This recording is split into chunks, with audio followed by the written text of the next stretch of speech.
আসসালামু আলাইকুম। কেমন আছেন সবাই? আশা করি সবাই ভালো আছেন। আজকে কিছু টিপস নিয়ে আপনাদের মাঝে কথা বলবো। যারা ফেসবুক পেজে নতুন কনটেন্ট ক্রিয়েটর, তাদের বিষয়ে কিছু কথা বলবো।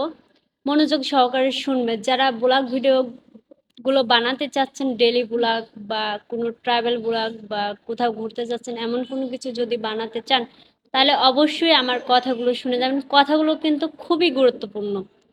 আমি সোনিয়াস ডায়েরি আপনাদের মাঝে চলে এসেছি নতুন একটা ভিডিও নিয়ে, যার কথাগুলো থাকবে সবচেয়ে গুরুত্বপূর্ণ। আমি যেহেতু নতুন কন্টেন্ট ক্রিয়েট করবেন, যাতে সামনে নতুন নতুন ব্লগ আমি দিতে পারি। চেষ্টা করি অনেক ব্লগ দিতে, কিন্তু ভাগ্যক্রমে কিছু সমস্যা থেকে যায়, যেগুলো আমি শেয়ার করতে পারি না আপনাদের মাঝে। চলুন ভিডিওতে শুরু করা যাক। ব্লগ ভিডিও গোছালো গুরুত্বপূর্ণ কিছু টিপস আছে, যা ভিডিওর গুণত গুণগত মান এবং দর্শকদের আগ্রহ ধরে রাখতে সাহায্য করবে। নিচে প্রথমে পরিকল্পনা ঠিক করুন। আপনি কোন বিষয় নিয়ে ভিডিও করবেন, সেই বিষয় নিয়ে কিছু কথা বলুন। যে কথাগুলো মানুষের কাজে লাগবে, শিক্ষণীয় কিছু কথা থাকবে, বা যা কিছু নিয়ে আপনার মানুষ শিখতে পারবে।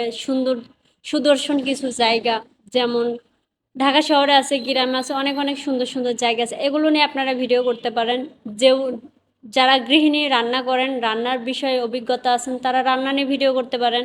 বা কোথাও ঘুরতে পছন্দ করে, ঘুরতে নিয়ে পছন্দ করে, সেটা করুন। আপনি ডেলি যেগুলো করেন সেগুলো যদি দর্শকের মাঝে আপনারা তুলে ধরেন, অবশ্যই আমার মনে হয় সাকসেস আসবে।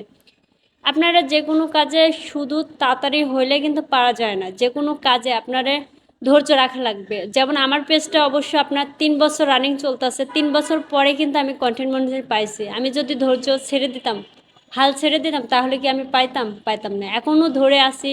হয়তো এখন ইনকাম শুরু হয়নি, তা ভবিষ্যতে আশা করা যায় যে ধৈর্য ধরলে আরও ইনকাম আসবো। এই জন্য আপনারা যে কোনো কাজ করবেন ধৈর্যশীল নিয়ে। ধৈর্য ছাড়া কিন্তু আপনার মাঝে কোনো কিছু আসবে না। ডেলি ব্লগ যেমন আপনি থালবাটি ধুইতেছেন, বিছানা গুছাচ্ছেন, বাচ্চা নিয়ে, আর যাদের সংসারে বাচ্চা আছে বা তাদের তো মনে হয় ডেলি ব্লগটা সুন্দর হবে অনেক। আর বাচ্চাদের খুনসুটি উনসুটি সবগুলো মিলাই আপনারা একটা ভিডিও দিতে পারেন। আপনারা যেহেতু রান্না পছন্দ করেন, রান্না দিলেন। যে সাজগোজ পছন্দ করেন, সাজগোজ দিয়ে দিলেন। যে বিজনেসের বিষয়ে আইডিয়া আছে, সে বিজনেসের বিষয়ে জানাতে পারলেন। এগুলোই আমি বলবো যে করতে পারেন। ইউটিউব বলেন, ইউটিউব, ফেসবুক, ইনস্টাগ্রাম, টিকটক, আপনারা টোটালি কাজ করতে পারেন। টিকটক, ইউটিউব শর্টগুলো, এগুলো শর্টগুলো কাজ করতে হলে আপনি পরবর্তী ভিডিও আমি বলে দেবো শর্ট ভিডিও কী নিয়ে কাজ করবেন।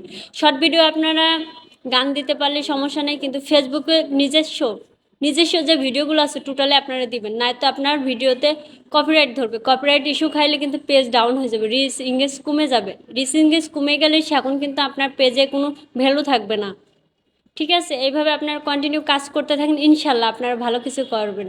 সবাই ভালো থাকবেন, সুস্থ থাকবেন। আমার গুরুত্বপূর্ণ কিছু কথাগুলো শেয়ার করলাম। যদি ভালো লাগে অবশ্যই লাইক, শেয়ার, কপি করে পাশে থাকবেন, কমেন্ট করে পাশে থাকবেন। আল্লাহ হাফেজ, সবাই ভালো থাকবেন।